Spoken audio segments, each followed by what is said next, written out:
خبر شامل کرتے ہیں وہاڑی سے سید عدیل گیلانی کی بتائی ہوئی تفصیلات کے مطابق سویڈن میں قرآن پاک کی بے حرمتی کے خلاف وہاڑی میں احتجاجی مظاہرے جاری۔ موبائل ایسوسی ایشن کی جانب سے بھی احتجاجی ریلی نکالی گئی۔ موبائل ایسوسی ایشن کی جانب سے سویڈن میں قرآن پاک کی بے حرمتی کے خلاف نکالی گئی احتجاجی ریلی کی قیادت صدر موبائل ایسوسی ایشن عرفان مرزا، صدر انجمن تاجران ارشاد حسین بھٹی نے کی۔ جنرل سیکرٹری رانا شفاعت، سینئر نائب صدر میاں ساجد آصف، جنرل سیکرٹری راؤ خلیل احمد چودھری، سمران ستار اور دیگر سول سوسائٹی کے نمائندگان نے شرکت کی۔ اس موقع پر گفتگو کرتے ہوئے صدر موبائل ایسوسی ایشن عرفان مرزا نے کہا کہ سویڈن میں قرآن پاک کی بے حرمتی انتہائی افسوسناک واقعہ ہے جو ناقابل برداشت ہے۔ اس بزدلانہ فعل کی جتنی بھی مذمت کی جائے کم ہے۔ قرآن پاک کی عظمت کو کسی طور پر بھی ختم نہیں کیا جا سکتا۔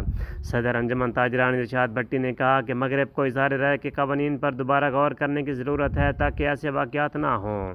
سویڈن کی حکومت کی سرپرستی انتہائی افسوسناک ہے۔ ایسے واقعات مسلمانوں کے جذبات مجروح کرتے ہیں۔